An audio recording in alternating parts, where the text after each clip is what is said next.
नमस्कार, स्वागत है आपका हमारे यूट्यूब चैनल जिसका नाम है हम है ना ऑलवेज विथ यू में। जैसा कि स्क्रीन पर आप देख रहे हैं, भारतीय राष्ट्रीय आंदोलन, स्वतंत्रता आंदोलन या क्रांतिकारी आंदोलन, इनका आज हम अध्ययन करने वाले हैं। इसको हम दो पार्ट्स में पढ़ेंगे। एक पार्ट जो कि हम आज पढ़ने वाले हैं उसमें हम देखेंगे भारतीय राष्ट्रीय कांग्रेस की स्थापना किस प्रकार से हुई, और इसके साथ ही भारत में जो क्रांतिकारी आंदोलन हुए वो किस प्रकार से हुए, इनका आज हम डिटेल से अध्ययन करने वाले हैं। ठीक है, तो शुरू करते हैं। भारतीय राष्ट्रीय आंदोलन, इन्हें 3 चरणों में बांट दिया गया। ठीक है, प्रथम चरण 1885 से लेकर 1905, जिसमें 1885 में कांग्रेस की स्थापना हो जाएगी, इंडियन नेशनल कांग्रेस की स्थापना हो जाएगी। ठीक है, और इसे उदारवादियों का आंदोलन कहा गया। ठीक है, उदारवादी प्रकृति की नीतियां इसमें अपनाई गई कि सिंपली जो सरकार की जो नीतियां आती थी उनके विरुद्ध साधारण सा प्रार्थना पत्र लिखकर उसका विरोध जताया जाता था। कोई उग्रवादी रूप नहीं अपनाया गया, इसीलिए इसे उदारवादियों का आंदोलन इस प्रथम चरण को जाना जाता है। फिर 1905 से लेकर 1917 द्वितीय चरण इस नाम से इसे जाना जाता है। इसमें 1907 में, ठीक है, एक कांग्रेस का अधिवेशन होता है, सूरत अधिवेशन। उस दौरान क्या होता है कि जो उग्रवादी दल के सदस्य थे, वो उग्रवादी दल के जो सदस्य थे वो लाला लाजपत राय को, ठीक है, कांग्रेस का अध्यक्ष बनाना चाहते थे। लेकिन जो उदारवादी प्रकृति के जो गुट था वो रास बिहारी बोस को अपना अध्यक्ष बनाना चाहता था। फिर क्या हुआ कि अध्यक्ष बन जाता है कौन? रास बिहारी बोस, यानी कि उदारवादी गुट का जो सदस्य है वो अध्यक्ष बन जाता है कांग्रेस का। और होता क्या है कि उदारवादी ग्रुप होता है वो बंगाल तक ही जो ये क्रांतिकारी आंदोलन थे उनको सीमित रखना चाहता था। ठीक है, अंग्रेज़ों की जो ब्रिटिश विरुद्ध नीतियां ये जो कांग्रेस ने अपनाई, उनको एक सीमित क्षेत्र यानी कि सिर्फ बंगाल तक ही स्वदेशी आंदोलनों को सीमित रखना चाहता था। लेकिन जो गरमपंथी था, उग्रवादी जो ग्रुप था, ठीक है, वो पूरे भारत में इसे फैलाना चाहता था और ब्रिटिश को भारत से बाहर निकालना चाहता था। इस प्रकार की सोच गरम दल की थी। इसी दो भिन्न प्रकार की सोच के परिणाम स्वरूप क्या होता है कि इंडियन नेशनल कांग्रेस का सूरत अधिवेशन 1907 में होता है और उसमें कांग्रेस का विभाजन हो जाता है नरम दल और गरम दल में। ठीक है, गरम दल को उग्रवादी ग्रुप के रूप में जाना गया और नरम दल को उदारवादी ग्रुप के रूप में जाना गया। उग्रवादी में प्रमुख जो नेता रहे वो लाला लाजपत राय, दूसरा बाल गंगाधर तिलक और तीसरा विपिन चंद्र पाल। ठीक है, और जो उदारवादी जो प्रमुख नेता रहे वो दादा भाई नौरोजी, गोपाल कृष्ण गोखले, इनका नाम उदारवादी नेताओं में प्रमुख गिना जाता है। फिर आता है तृतीय चरण 1917 से लेकर 1947 तक का तृतीय चरण, भारतीय राष्ट्रीय आंदोलन का युग। इसे गांधी युग के नाम से भी जाना जाता है। इसमें जो कांग्रेस ने अपना लक्ष्य निर्धारण किया वो लक्ष्य निर्धारण रहा इनका पूर्ण स्वराज का। ठीक है, इस प्रकार से ये 3 चरण हमें भारतीय राष्ट्रीय आंदोलन के देखने को वहाँ पर मिलते हैं।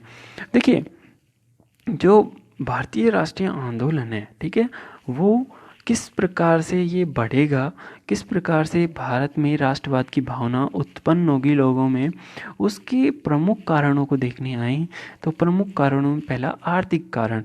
देखिए, आर्थिक नीतियाँ जो कांग्रेस ने भारतीयों का शोषण शुरू कर दिया।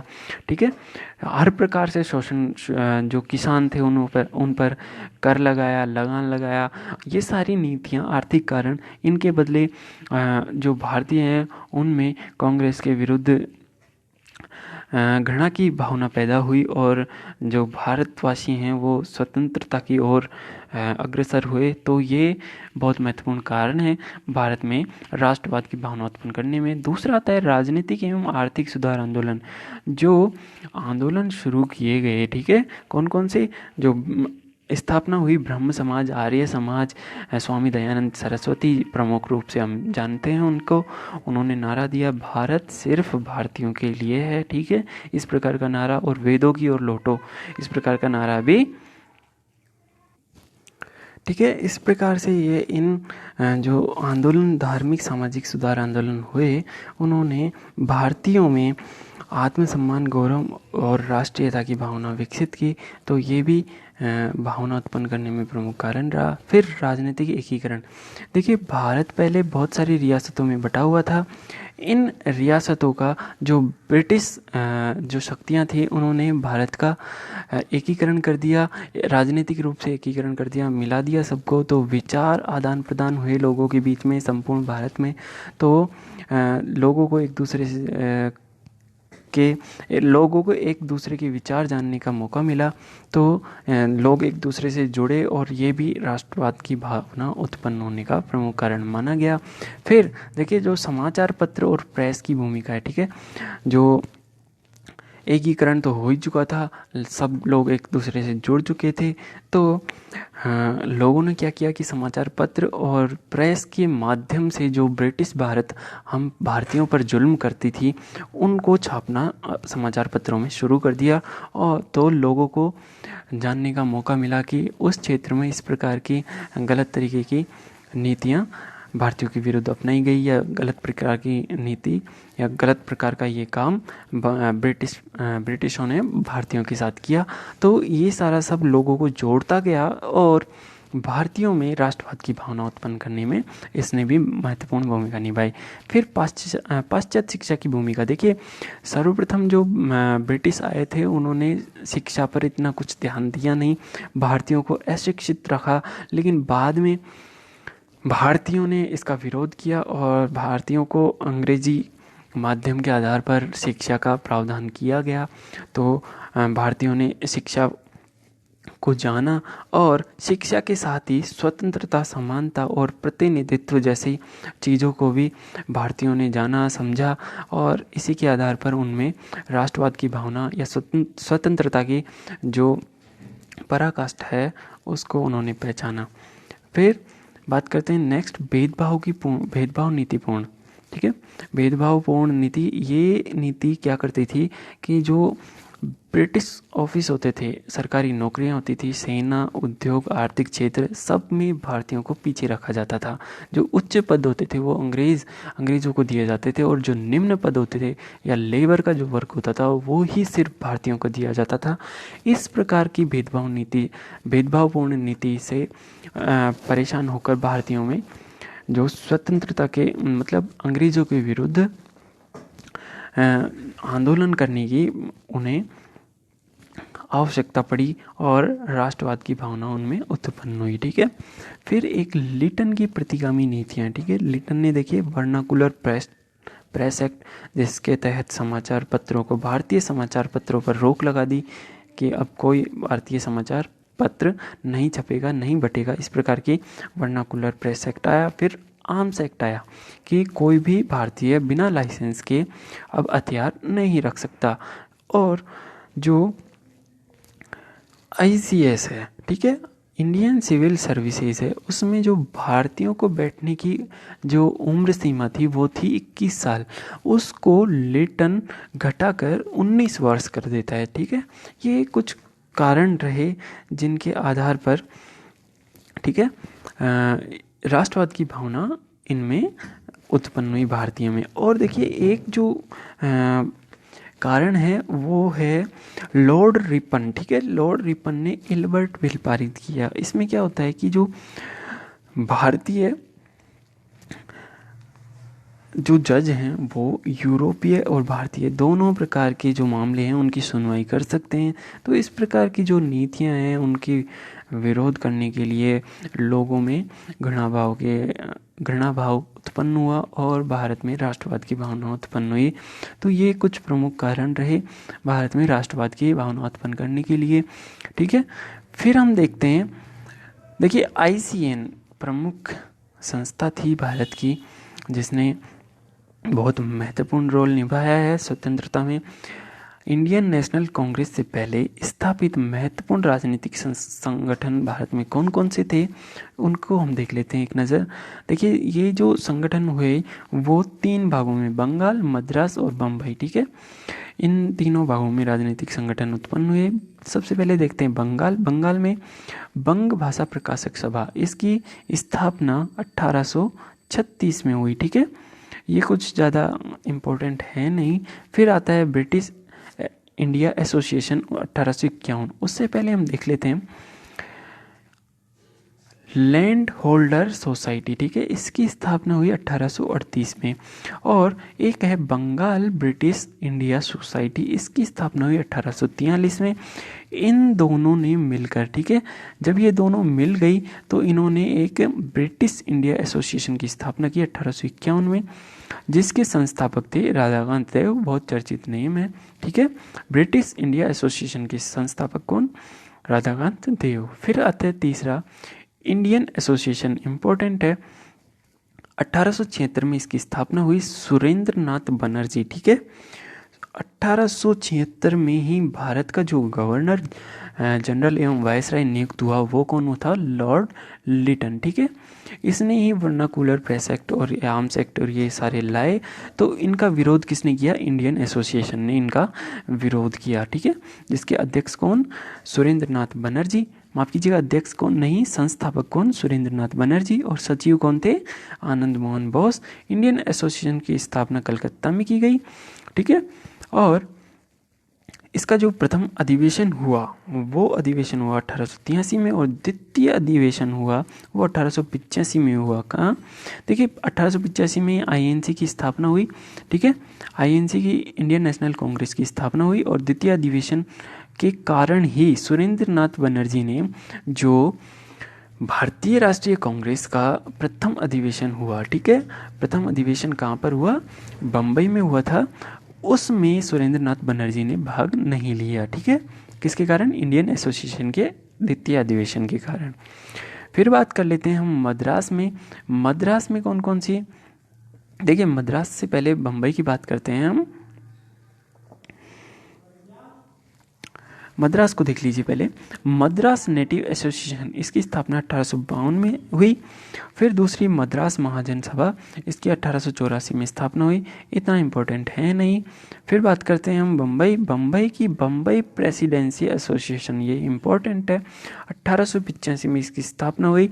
जो इंडियन नेशनल कांग्रेस का प्रथम अधिवेशन पारित हुआ था अधिवेशन, उसमें 72 प्रतिनिधियों ने शामिल किया था, जिसमें से, ठीक है, जिसमें से 72 में से लगभग 35 या 36 जो सदस्य थे वो इसी प्रेसिडेंसी एसोसिएशन के थे, ठीक है। तो ये थोड़े इम्पोर्टेंट है। फिर बात करते हैं पूना सार्वजनिक सभा, 1870 में इसकी स्थापना हुई। अब देखिए, मद्रास, बम्बई और बंगाल के साथ साथ लंदन में भी जो आईएनसी से पहले स्थापित संस्था है वो कौन कौन सी है, इनको देख लेते हैं। लंदन इंडिया सोसाइटी 1865 में दादा भाई नौरोजी के ने इसकी स्थापना की।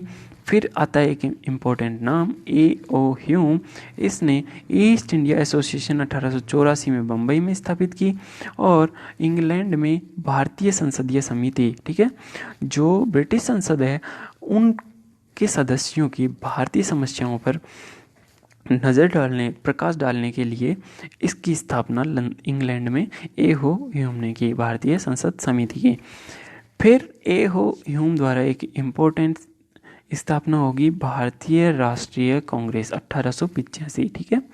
बम्बई में इसकी स्थापना की गई, ये इम्पोर्टेंट है। देखिए, भारतीय राष्ट्रीय कांग्रेस, इसको नाम, ठीक है, किसके सजेशन पे दिया गया? दादा भाई नौरोजी के सुझाव पर ही भारतीय राष्ट्रीय कांग्रेस का नाम भारतीय राष्ट्रीय कांग्रेस रखा गया, ठीक है। फिर बात करते हैं हम इंडियन नेशनल कांग्रेस के बारे में, ठीक है। इंडियन नेशनल कांग्रेस 1885 बम्बई में गोकुलदास तेजपाल संस्कृत कॉलेज में इसकी स्थापना होगी। स्थापना 28 दिसंबर 1885 में। इसके संस्थापक थे A.O. ह्यूम और प्रथम अध्यक्ष इसके बने व्योमेश चंद्र बनर्जी, ठीक है। अब जो इसके प्रमुख अधिवेशन, देखिए इसके अधिवेशन 55 से अधिक इसके अधिवेशन हुए, उनमें हम सारे नहीं पढ़ने वाले, जो प्रमुख प्रमुख जो अधिवेशन रहे उनको हम थोड़ा सा देखने वाले हैं, ठीक है। जो कांग्रेस का प्रथम अधिवेशन हुआ वो 1885 में बम्बई में हुआ और इसमें 72 प्रतिनिधि शामिल हुए और इसके अध्यक्ष कौन थे? व्योमेश चंद्र बनर्जी। देखिए तृतीय अधिवेशन हुआ 1887 में मद्रास में हुआ, बदरुद्दीन तैयब जी, ठीक है, बदरुद्दीन तैयब जी इसके अध्यक्ष रहे इस अधिवेशन के, और ये थे प्रमुख मुस्लिम अध्यक्ष। प्रथम, माफ कीजिए, प्रथम मुस्लिम अध्यक्ष कौन थे? बदरुद्दीन तैयब जी। फिर चतुर्थ अधिवेशन होता है 1888 में इलाहाबाद में, जॉर्ज एड्रयू यूले इसके प्रथम यूरोपीय अध्यक्ष रहे। फिर आता है 23वां 1907 में, ये इम्पोर्टेंट क्यों है? देखिए ये सूरत में हुआ, रास बिहारी घोष की अध्यक्षता में नरम दल और गरम दल, इसमें कांग्रेस का विभाजन हो जाता है, हम देख चुके हैं इसको। फिर आता है 31वां, लखनऊ में होता है अंबिका चरण मजूमदार, ठीक है, अंबिका चरण मजूमदार की अध्यक्षता में कांग्रेस का एकीकरण हो जाता है, ठीक है। जो नरम दल गरम दल में विभाजित हुआ था कांग्रेस, उसका वापस से एकीकरण हो जाता है। फिर आता है 32वां 1917 में कोलकाता में हुआ, एनी बेसेंट जो कि एक प्रथम महिला अध्यक्ष थी, ठीक है, इनकी अध्यक्षता में ये अधिवेशन संपन्न हुआ। फिर आता है 32वें के बाद 35वां, ठीक है, 35वां कब? 1920 में नागपुर में हुआ, ये विजय राघवाचार्य की अध्यक्षता में हुआ और इसमें क्या हुआ कि असहयोग आंदोलन को इसमें प्रस्ताव पारित हुआ, ठीक है। नेक्स्ट जो अधिवेशन रहा वो 40वां 1925 में हुआ, कानपुर में हुआ, सरोजनी नायडू, ठीक है, जो कि प्रथम भारतीय महिला अध्यक्ष रही, ठीक है। प्रथम महिला अध्यक्ष तो कौन? एनी बेसेंट, और प्रथम भारतीय महिला अध्यक्ष कौन? सरोजनी नायडू। फिर आता है 39वां 1924 में हुआ, बेलगांव, ठीक है, बेलगांव, ये गांधी जी द्वारा इसकी अध्यक्षता की गई और ये एकमात्र अधिवेशन है, ठीक है। देखिए कांग्रेस का नाम ही उस समय गांधी जी के माध्यम से नाम से जाना जाता था और उनके एकमात्र अधिवेशन जो कि बेलगांव में संपन्न हुआ, उसी अधिवेशन में एकमात्र अधिवेशन में उन्होंने अध्यक्षता की, ठीक है, इम्पोर्टेंट है तो ध्यान में रखिएगा। 50वां 1936 में फैजपुर, ठीक है, फैजपुर जो कि एकमात्र अधिवेशन है जो गांव में आयोजित हुआ, ठीक है, जवाहरलाल नेहरू द्वारा इसकी अध्यक्षता की गई। 52वां 1948 में त्रिपुरी में, ठीक है, त्रिपुरी में ये आयोजित हुआ सुभाष चंद्र बोस की अध्यक्षता में। देखिए जो त्रिपुरी संकट है वो भी इसी अधिवेशन के दौरान सामने आया, सुभाष चंद्र बोस के अध्यक्ष बनने के बाद, ठीक है। देखिए सुभाष चंद्र बोस की अध्यक्षता के अध्यक्ष बनने के कारण ही त्रिपुरी संकट उत्पन्न हुआ, ठीक है, और गांधी जी से सुभाष चंद्र बोस के मतभेद हो गए। इन मतभेदों के कारण सुभाष चंद्र बोस ने अपना पद अध्यक्ष पद त्याग दिया और फॉरवर्ड ब्लॉक की स्थापना सुभाष चंद्र बोस द्वारा की गई, ठीक है। फिर 55वां अधिवेशन 1948 में हुआ, जयपुर में, बी पट्टाभी सीतारमैया की अध्यक्षता में। इस प्रकार से ये प्रमुख अधिवेशन हमने इंडियन नेशनल कांग्रेस के देख लिए। नेक्स्ट हम देखते हैं थोड़ी सी जानकारी अधिवेशन के बारे में कि देखिए बार बार एग्जाम में पूछ लिया जाता है कि कौन सबसे ज़्यादा बार अध्यक्ष रहा, तो जो 3 बार अध्यक्ष रहे अधिवेशन के दौरान वो थे, पहला दादा भाई नौरोजी, ये भी 3 बार रहे, जवाहरलाल नेहरू ये भी 3 बार रहे, और तीसरा राजेंद्र प्रसाद, ये भी 3 बार अध्यक्ष रहे, और जो 2 बार अध्यक्ष रहे वो रहे सुभाष चंद्र बोस, ठीक है। इस प्रकार से ये अध्यक्षों के बारे में थोड़ी सी जानकारी थी। अब इंडियन नेशनल कांग्रेस के बारे में हम जानकारी ले चुके हैं, अब हम शुरू करते हैं क्रांतिकारी आंदोलन या हिंसक आंदोलन, ठीक है। जो हिंसक आंदोलन है उनको शुरुआत करने का जो श्रेय जाता है वो जाता है लोकमान्य बाल गंगाधर तिलक को, ठीक है। इनके जो प्रमुख केंद्र रहे वो पंजाब, महाराष्ट्र और बंगाल, ठीक है, इन तीनों केंद्रों में ये प्रमुख रूप से देखे गए। क्रांतिकारी आंदोलनों को भी हम 3 भागों में पढ़ेंगे, ठीक है। प्रथम चरण विदेशों में क्रांतिकारी आंदोलन और द्वितीय चरण, इस प्रकार से हम इन्हें पढ़ेंगे। शुरू करते हैं इसका प्रथम चरण, महाराष्ट्र में आंदोलन, ठीक है। महाराष्ट्र में आंदोलन को हम लोकमान्य बाल गंगाधर तिलक से शुरू करते हैं। लोकमान्य बाल गंगाधर तिलक, इन्होंने अपनी समाचार पत्रिका मराठा, जो कि अंग्रेजी भाषा का था, जिसे लीड किया आगरकर ने, और केसरी, जो कि मराठी भाषा का समाचार पत्र था, उसे लीड किया केलकर ने। इन दोनों अखबारों में अंग्रेजी सरकार के विरुद्ध तीव्र आलोचना की, ठीक है, तीव्र आलोचना की, और इसी के साथ उन्हें इस आलोचना के तहत 6 साल की जेल हुई और उन्हें मांडले जेल में भेज दिया गया। मांडले जेल में देखिए 6 साल बहुत अधिक समय होता है, तो ये ऐसे ही बैठे नहीं रहे। मांडले जेल में इन्होंने किताब लिखी, किस नाम की? गीता रहस्य नाम की किताब लिखी, ठीक है। तो इस प्रकार लोकमान्य बाल गंगाधर तिलक का ये प्रथम चरण महाराष्ट्र में आंदोलन शुरू हुआ। देखिए, जो लोगों को ये संबोधित करते थे, जो भीड़ इकट्ठा करते थे, तो ये इस प्रकार से नहीं कि आज मैं संबोधित करूँगा, या फिर आंदोलन को लेकर इन्होंने कभी लोगों को संबोधित नहीं किया। उन्होंने महाराष्ट्र में गणेश उत्सव और शिवाजी उत्सव, इन दो उत्सवों की शुरुआत की, और इन्हीं उत्सवों में जो भीड़ इकट्ठा होती थी, उस भीड़ को ही ये भड़काते थे अंग्रेजी सरकार के विरुद्ध, ठीक है। तो महाराष्ट्र में इन दोनों उत्सवों को शुरुआत किसने की? बाल गंगाधर तिलक ने। प्रश्न पूछा जा सकता है, ध्यान में रखिएगा। फिर चापेकर बंधु, ठीक है, बालकृष्ण चापेकर और दामोदर चापेकर, इन दोनों को, ये दोनों भाई थे, इन दोनों को चापेकर बंधुओं के नाम से जाना जाता है।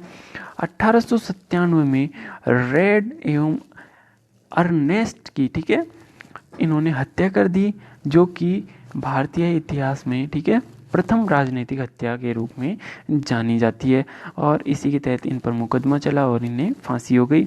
ये दोनों हिंदू धर्म सभा से जुड़े हुए थे। फिर आते हैं सावरकर बंधु, विनायक दामोदर सावरकर, जिसे वीडी सावरकर के नाम से भी जाना जाता है, और गणेश दामोदर सावरकर, ये दोनों भी भाई थे, इन्हें सावरकर बंधुओं के नाम से जाना जाता है। इन्होंने 1899 में गुप्त संगठन मित्र मेला, ठीक है, ये देखिए गुप्त रूप से काम करती थी ये, और क्रांतिकारी गतिविधियों को अंजाम देती थी, ठीक है, गुप्त रूप से ये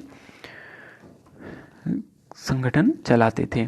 इसी का नाम बदलकर 1904 में अभिनव भारत 1904 में इस संस्था के रूप में उभर कर आया। और देखिए सावरकर बंधु, इनकी जो गुप्त संगठन मित्र मेला थी, उसके जो प्रमुख सदस्य थे पांडुरंग महादेव बापट, इन्हें बम बनाने के लिए बाहर भेज दिया जाता है भारत से। और एक सदस्य थे लक्ष्मण कन्हार, ठीक है, कन्हारे, माफ कीजिएगा, लक्ष्मण कन्हारे, इन्होंने नासिक षड्यंत्र को अंजाम दिया, ठीक है। नासिक षड्यंत्र, जो नासिक का जिला मजिस्ट्रेट था, ठीक है, नासिक का जिला मजिस्ट्रेट जैक्सन है, उसकी हत्या लक्ष्मण कन्हारे द्वारा कर दी जाती है 1909 में, ठीक है। नासिक षड्यंत्र केस 1909 में हुआ, और इस षड्यंत्र के तहत केजी कर्वे, विनायक देशपांडे और लक्ष्मण कन्हारे को फांसी दे दी जाती है, ठीक है।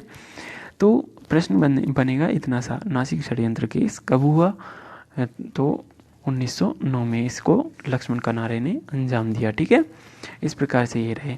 फिर इस प्रकार से ये महाराष्ट्र में आंदोलन समाप्त हो गया।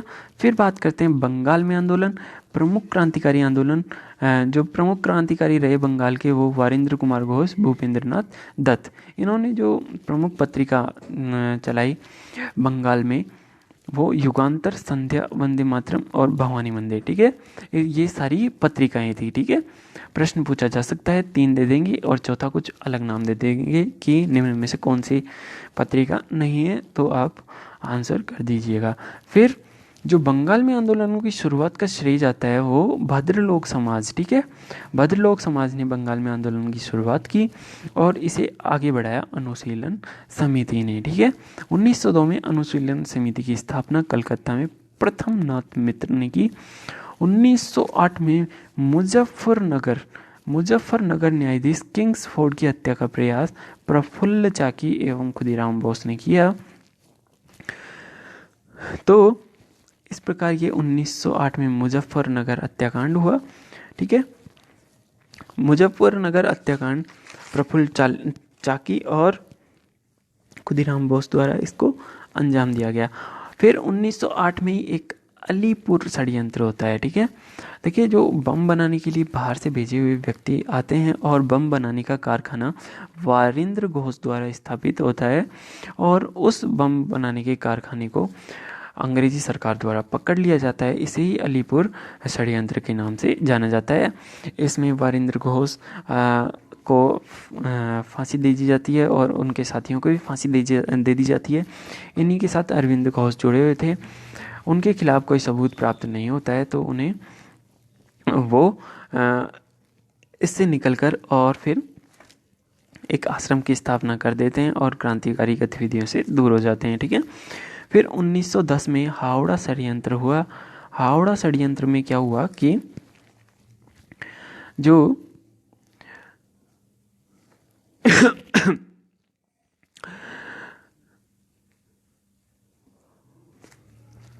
हावड़ा षड्यंत्र में जतींद्रनाथ बागा, ठीक है, जतींद्रनाथ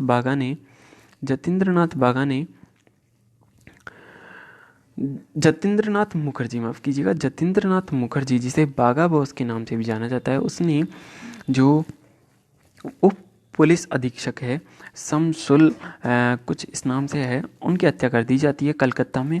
तो इसे हावड़ा षड्यंत्र के नाम से जाना जाता है। 1910 में ये हुआ था। फिर दिल्ली में क्रांतिकारी आंदोलन किस प्रकार से हुए? 1912 में लॉर्ड हार्डिंग बम कांड, जिसे दिल्ली षड्यंत्र के नाम से जाना जाता है, रास बिहारी बोस द्वारा इसे अंजाम दिया गया, ठीक है, 1912 में। फिर 1942 में रास बिहारी बोस ने इंडियन इंडिपेंडेंस लीग की स्थापना जापान में कर दी, ठीक है। फिर जो इसका दूसरा चरण है विदेशों में, माफ़ कीजिएगा दूसरा नहीं, इसका जो दूसरा भाग है क्रांतिकारी आंदोलनों का, विदेशों में क्रांतिकारी आंदोलन, उसे हम लंदन, अमेरिका और अन्य इस प्रकार से हम देखेंगे। लंदन का देख लेते हैं पहले। लंदन में इंडिया होम रूल सोसाइटी, इसकी स्थापना श्यामजी कृष्ण वर्मा द्वारा लंदन में की जाती है और इसके सदस्य प्रमुख कौन थे? मैडम भीकाजी कामा। इन्हें मदर ऑफ इंडियन रिवॉल्यूशन के नाम से जाना जाता है। इन्होंने एक इंडियन होम रूल सोसाइटी ने एक समाचार पत्रिका निकाली जिसे इंडियन सोशियोलॉजिस्ट के नाम से जाना जाता है, जिसको किसने निकाली? उसके संपादक कौन थे? श्यामजी कृष्ण वर्मा, SK वर्मा, ठीक है। फिर अमेरिका की बात कर लेते हैं। स्वदेश सेवक गृह, GD कुमार कनाडा में इसकी स्थापना की गई, ठीक है। कनाडा में GD कुमार ने कनाडा में इसकी स्थापना की और एक स्वदेश सेवक नाम का पत्र निकाला। फिर रामनाथ पुरी, ये भी एक क्रांतिकारी रहे, इन्होंने सर्कुलर ए आज़ादी नाम की पत्रिका इन्होंने निकाली। फिर इम्पोर्टेंट है गदर पार्टी, ठीक है। गदर पार्टी 1 नवंबर 1913 सैन फ्रांसिस्को अमेरिका में इसकी स्थापना हुई। लाला हरदयाल द्वारा इसके ये महासचिव रहे और अध्यक्ष इन्होंने बनाया सोहन जी भाकना को, ठीक है। और इन्होंने एक साप्ताहिक पत्रिका निकाली गदर नाम की। अन्य में देख लेते हैं कामागाटा मारू केस, ये 1914 में घटित हुआ। ये एक जापानी जहाज था कामागाटा मारू, जो गुरु सिंह दत्त ने किराए पर लिया था। और देखिए, एक कनाडा सरकार ने एक ऐसा कानून बनाया था जिसमें केवल वही भारतीय कनाडा जा सकता था जो सीधे भारत से आया हुआ हो। लेकिन इसी के साथ जो कनाडा सरकार है वो कुछ 30 से 35 भारतीयों को अलाउ कर देती है जो सीधे भारत से नहीं आए थे। इसी घटना के आधार पर गुरु सिंह दत्त अपने कुछ 300 से अधिक साथियों को लेकर कनाडा की ओर रवाना हो जाते हैं हांगकांग से, लेकिन उन्हें कनाडा में प्रवेश नहीं दिया जाता। इसी से क्रुद्ध होकर ये वो वापस से कलकत्ता की ओर, भारत की ओर कूच करते हैं और वहाँ पर ब्रिटिश सेना से युद्ध होता है, मतलब झड़प होती है थोड़ी सी, और उसमें 18 के करीब कुछ लोग मारे जाते हैं और 202 लोगों के करीब बंदी बना लिए जाते हैं। तो इसे कामा गाटामारू केस के नाम से जाना जाता है। फिर अफगानिस्तान में अस्थायी सरकार 1915 में राजा महेंद्र प्रताप ने गठित कर ली। देखिए 1914 से 1919 तक प्रथम विश्व युद्ध चला, ब्रिटेन उसमें बिजी था, तो भारतीयों ने सोचा कि अब तो ब्रिटेन हारेगा, और जो जर्मनी है उसकी सहायता से राजा महेंद्र प्रताप द्वारा काबुल में एक अस्थायी, अफगानिस्तान में एक अस्थायी सरकार की स्थापना कर ली जाती है। ठीक है, तो ये भी एक क्रांतिकारी आंदोलन रहा।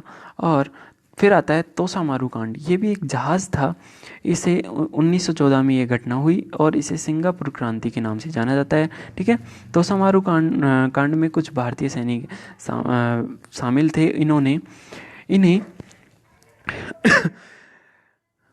एक परमानंद नाम का यात्री था, उन्होंने ब्रिटिश सरकार के खिलाफ इसे भड़काया, उन सैनिकों को भड़काया, और उन सैनिकों ने जो ब्रिटिश सरकार के सैनिक अड्डे थे उन पर कब्जा कर लिया जाता है। तो इसे सिंगापुर क्रांति के नाम से भी जाना जाता है।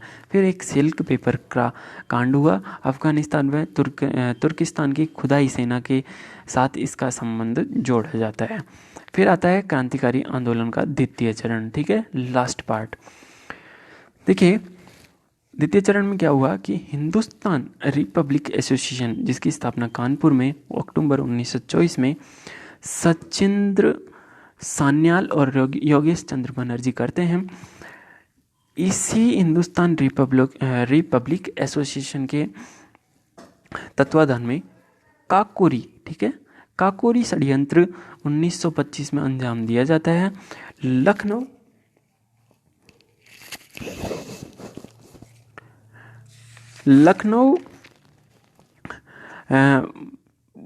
एक, ठीक है, काकोरी षड्यंत्र case Lucknow Saharanpur railway line जो ट्रैक था उस पर राम प्रसाद बिस्मिल, अशफाक उल्ला खां, रोशनलाल और चंद्रशेखर आज़ाद द्वारा उस ट्रेन में ब्रिटिश सरकार का धन जा रहा होता है। उस 8 डाउन ट्रेन को इन सभी साथियों ने मिलकर लूट लिया। इसे ही काकोरी षड्यंत्र के नाम से जाना जाता है। 1925 में ये घटना घटित हुई। ठीक है, 1924 में हिंदुस्तान रिपब्लिक एसोसिएशन गठित हुआ, उसी के सदस्यों ने काकोरी षड्यंत्र 1925 में इसको अंजाम दिया। फिर नौजवान सभा, ठीक है, 1926 में पंजाब में भगत सिंह द्वारा गठित की गई, इसे भी आप ध्यान में रखिएगा। ठीक है, इसके बाद द फेलोसफी ऑफ बम, ठीक है, फिलोसफी, माफ़ कीजिएगा, द फिलोसफी ऑफ बम, इस नाम की एक बुक का किताब की रचना हुई। भगवती चरण वोहरा ने इसे लिखा और इसका जो लिखने का उद्देश्य था वो क्या था कि क्रांतिकारी आंदोलनों के उद्देश्यों के बारे में भारतीय जनता को बताना। ठीक है, इस प्रकार का उद्देश्य इसका रहा। फिर एक हिंदुस्तान सोशलिस्ट रिपब्लिक एसोसिएशन, इस नाम के संगठन की स्थापना होती है, इम्पोर्टेंट है। चंद्रशेखर आज़ाद द्वारा दिल्ली में 1928 में इसकी स्थापना हुई। इसी संस्था के तहत, इसी संगठन के तहत लाहौर षड्यंत्र 1928 में, ठीक है, जो लाहौर रेलवे स्टेशन है उस पर भगत सिंह, राजगुरु एवं चंद्रशेखर आज़ाद ने सॉन्डर्स, ठीक है, उसकी हत्या कर दी जाती है। इसे ही लाहौर षड्यंत्र के नाम से जाना जाता है। फिर एक होता है सेंट्रल लेजिस्लेटिव बम कांड 1929। ये सेंट्रल लेजिस्लेटिव बम कांड में सेंट्रल लेजिस्लेटिव पर, ठीक है, असेंबली पर, केंद्रीय असेंबली पर भगत सिंह और बटुकेश्वर दत्त इन पर केंद्रीय असेंबली पर ये बम फेंक देते हैं, ठीक है। और उस बम में फेंकने के पीछे जो कारण था वो यही कारण था कि बम के साथ जो पर्चा फेंका गया उस पर लिखा हुआ था कि बहरे कानों तक अपनी आवाज़ पहुंचाने के लिए बमों का प्रयोग किया गया है। इसमें किसी प्रकार की क्षति नहीं हुई थी, ठीक है। ये कांड भी 1929 में हिंदुस्तान सोशलिस्ट रिपब्लिक एसोसिएशन के सदस्यों द्वारा किया गया। फिर एक छोटी सी जो बात है वो और देख लेते हैं। बंगाल में जो क्रांतिकारी गतिविधियाँ हुई, देखिए चटगांव आर्मी रेड 1930 में, जो चटगांव की ब्रिटिश चटगांव का जो ब्रिटिश अड्डा था, ठीक है, उस पर सूर्य सेन जो कि एक वहाँ का अध्यापक था, वो कुछ अपने 60 से 65 विद्यार्थियों के साथ मिलकर और उस अड्डे पर जो कब्जा कर लेता है, वो एक पुलिस शस्त्रागार होता है, उस पर कब्जा करके, ठीक है, और अपने आप को अस्थायी क्रांतिकारी सरकार के गठन की घोषणा करके और अपने आप को राष्ट्रपति घोषित कर लेता है। कौन? सूर्य सेन। इसे टाइगर ऑफ बंगाल के नाम से भी जाना जाता है, ठीक है। इस प्रकार से ये चटगांव आर्मी रेड सूर्य सेन द्वारा की गई, ठीक है। तो ये बंगाल में क्रांतिकारी गतिविधियाँ हो गई। इस प्रकार हमारी यहाँ पर क्रांतिकारी आंदोलन या हिंसक आंदोलन यहाँ पर समाप्त हो जाते हैं। तो इसमें हमने देखा, ठीक है, कौन कौन से भारतीय राष्ट्रीय आंदोलन की स्थापना किस प्रकार से हुई 3 चरणों में, और फिर इंडियन नेशनल कांग्रेस के अधिवेशनों के बारे में, इसकी स्थापना के बारे में देखा। फिर क्रांतिकारी आंदोलन देखे पंजाब, महाराष्ट्र, बंगाल में, इनके तीनों चरण देखे और किस प्रकार से घटनाएं घटित हुई, कौन कौन से षड्यंत्र हुए, कब कब हुए, ये सारी घटना हमने आज देख ली है। तो इस प्रकार से हमारा ये पहला पार्ट यहाँ पर पूरा हो जाता है। तो नेक्स्ट पार्ट में हम देखेंगे 1885 से लेकर 1947 तक जो प्रमुख घटनाएं हैं उन्हें क्रमवार रूप से हम देखेंगे। इस प्रकार से हमारा पहला पार्ट पूरा होता है। धन्यवाद। मिलते हैं हमारे नेक्स्ट वीडियो में। इस वीडियो की PDF प्राप्त करने के लिए आप हमारे टेलीग्राम चैनल को ज्वाइन कर सकते हैं, वहाँ से, जिसका नाम है हम है ना, ठीक है। उस पर से आपको ये PDF प्राप्त हो जाएगी। धन्यवाद। मिलते हैं हमारे नेक्स्ट वीडियो में।